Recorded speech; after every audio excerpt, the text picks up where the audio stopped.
ये एक अहम मुद्दा जिस पर आप लोगों का जवाब लेना बहुत आवश्यक है। मतुआ से ममता, ये सबसे नया मुद्दा। मतुआ संप्रदाय ऐसा संप्रदाय है जो बहुत साइजेबल वोट है और उसके अपने एप्रीहेंशंस हैं, उसके अपने डर हैं। उन डरों पर कौन खेल रहा है और कौन उनको अपनी तरफ लेने की कोशिश कर रहा है, किस तरीके से, वो जरा समझने की करेंगे कोशिश। कौन है मतुआ? मतुआ समुदाय का पाकिस्तान से पुराना संबंध है और ये वो लोग हैं जो बांग्लादेश के गठन के बाद पश्चिम बंगाल पहुंचे थे।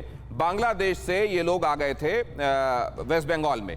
कई लोगों ने भारत की नागरिकता भी इनमें से हासिल कर ली है और समुदाय के काफी लोगों के पास नागरिकता अब तक भी नहीं है। ये वो लोग हैं जो हिंदू संप्रदाय से ताल्लुक रखते हैं, जो चले आए थे बंटवारे के बाद इधर, और नदिया जिले में सबसे ज्यादा करीब 40% आबादी इनकी है। मतुआ संप्रदाय के लोगों को यह लग रहा है कि यहां पर अगर नागरिकता के संबंध में जो कानून है वो अगर लागू किए गए तो क्या हमारी नागरिकता खतरे में आ जाएगी, क्या हमारी पहचान भी किसी घुसपैठिए के तौर पर होगी और क्या हमको बाहर कर दिया जाएगा। बीजेपी ने सीएए एनआरसी लागू करने का भरोसा दिया है, लेकिन यह कहा है कि उनकी नागरिकता को किसी तरीके का खतरा नहीं आएगा। उधर ममता बनर्जी लगातार ये कह रही हैं कि भारतीय जनता पार्टी से मतुआ संप्रदाय को खतरा हो सकता है। ममता ने नागरिकता को लेकर बीजेपी पर हमला बोला। यह स्पष्ट कर दिया गया है, कैलाश विजयवर्गीय ने भी बोला कि नागरिकता को लेकर चिंता करने की बात नहीं है, यहां पर हम नागरिकता को लेकर वो कानून लागू नहीं होने देंगे जिससे मतुआ संप्रदाय के लोगों को यहां पर समस्या आए। अब क्या मतुआ को लेकर फिलहाल चुनावी वर्ष में यह सियासत हो रही है?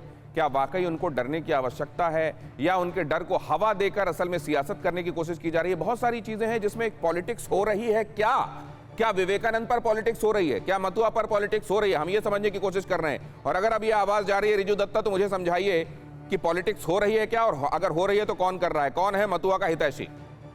ठीक है दिनेश जी, आपका सवाल का जवाब यह है कि मतुआ जो लोग हैं हमारे बंगाल में क्या है, बहुत ऐसे मतुआ रहते हैं। उत्तर बंग में राजवंशी हमारे भाई बहन हैं। तो हमारी जो नेत्री है दीदी ने साफ कहा है कि जो लोग यहाँ पर रहते हैं, जो यहाँ पर बस गए हैं, जिनके बच्चे यहाँ पर पैदा हुए, वो यहाँ के नागरिक है और यहाँ पर हर नागरिक को उनका हक मिलेगा। और दीदी सीएए के खिलाफ इसलिए है क्योंकि हमें भरोसा ही नहीं है सेंट्रल गवर्नमेंट और बीजेपी के सीएए पे। आसाम में तो सीएए हुआ था, उसमें क्या हुआ?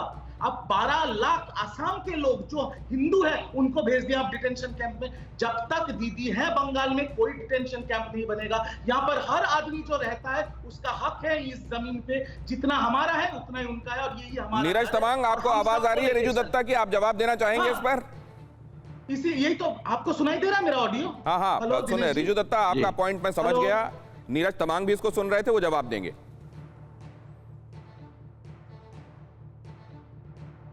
जो टीएमसी का अभी आरोप है कि देखिए वो मतुआ समाज को, गोरखा समाज को, राजवंशी समाज को या कोई भी अल्पसंख्यक समाज हो, चाहे रिलीजन के बेसिस पे हो, चाहे कास्ट के बेसिस पे हो, 9 साढ़े 9 साल तक उन्होंने कुछ किया ही नहीं। अभी याद आ रहा है, अभी स्वामी जी याद आएगा, अभी क्या याद आएगा? और जो बोल रहे हैं कि this West Bengal, what Bengal thinks today, India thinks tomorrow, जो बंगाल रेनेसा था, इतना बड़ा नाम था बंगाल का, उसको टोटली वेस्ट बंगाल बना दिया है। क्यों?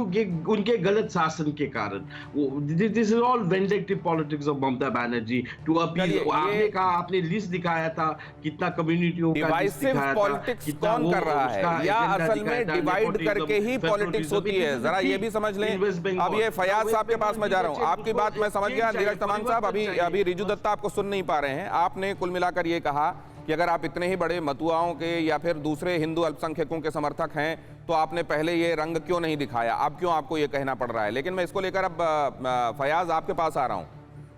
क्या डिवाइड करके ही वोट हासिल किए जा सकते हैं? देखिए, ऐसा है कि तृणमूल और बीजेपी दोनों पोलराइजेशन की राजनीति कर रही है। ये लोग सिर्फ लोगों को कौन नहीं करता?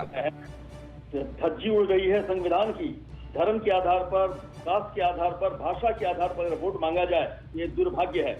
वोट का राजनीति असल में ये दोनों के दोनों अपने मुद्दों में फेल हैं। बंगाल की ममता बनर्जी भी जो वादा की थी चुनावी प्रचार में, जब अपने इलेक्शन मैनिफेस्टो को वो फुलफिल नहीं कर पाई। बीजेपी भी वही काम किया है, देश की जनता को वादा करके नहीं कर पाया। तो आज देख रहे हैं किस तरीके से लोगों को गुमराह किया जा रहा है। यहाँ तक कि देख रहे हैं देश के किसान आज जो है आंदोलन कर रहे हैं, वो आज संडे में पड़े हुए हैं, उनके तरफ नहीं देख रहे हैं और बंगाल के किसान के पास वो दौड़ के आ जा रहे हैं। असल में ये सत्ता की राजनीति कर रहे हैं और सत्ता की राजनीति करने के लिए इनको किसी भी धर्म मजहब जुबान पर अगर उन पर जो है बुलडोजर चलाना पड़े तो चला दें। फिक्र आपकी, सोमवार से शुक्रवार रात 9 बजे सिर्फ TV9 भारतवर्ष पर।